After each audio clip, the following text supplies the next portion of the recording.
आता हे एक वाटी पोहे घेतलेत मी. आपण आता हे भिजत घालू.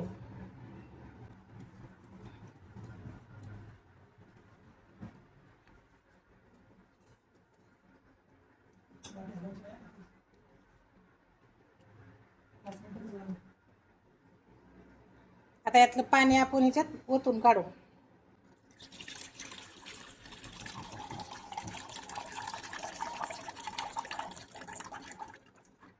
आता या पोह्याला आपण 5 मिनिटं भिजून देऊ. आता आपण हा एक कांदा कापून घेऊ.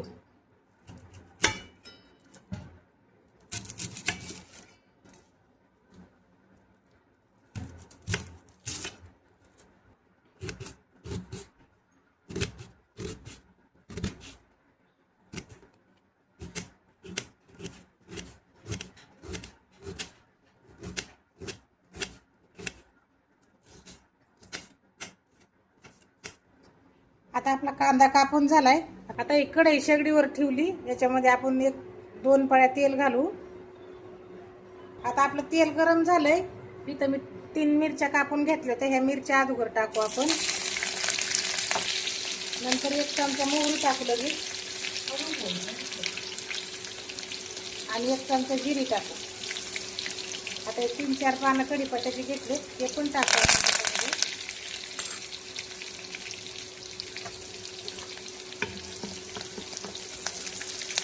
बघा आपली मिरची पण तळून झाली, जिरी मोहरी पण तळतळून झाली.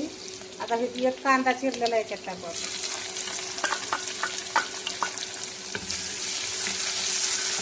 आता या कांद्याला 2 मिनिटं परतून देऊ आपण चांगलं.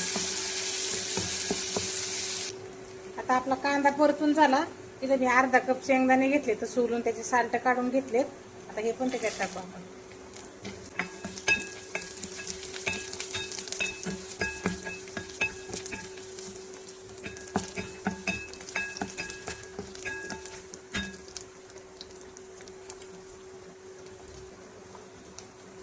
आता याच्यात अर्धा चमचा हळद टाकू. चवीनुसार मीठ टाकू.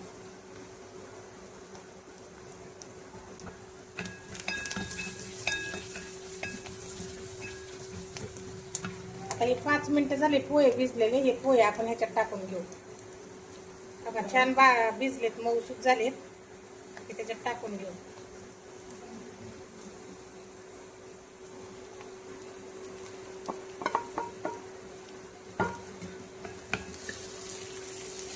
आता याला चांगलं मिक्स करून घेऊ आपण.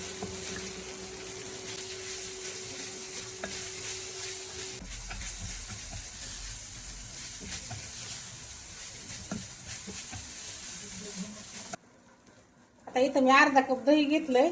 2 चमचे साखर घेतली, ती ह्याच्यात टाकू ह्या दह्यामध्ये आणि हे चांगलं मिक्स करून घेऊ.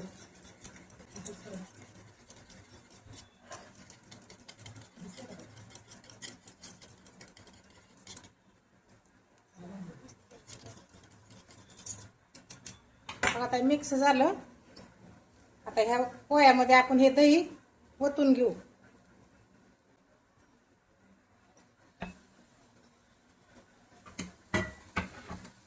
आता याला हलक्या हाताने आपण मिक्स करू.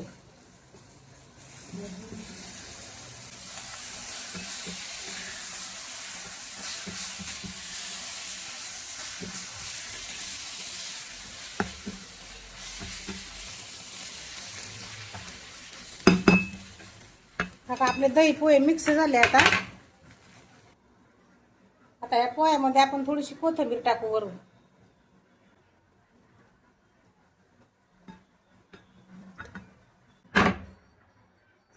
हे बघा आपले दही पोहे तयार झाले.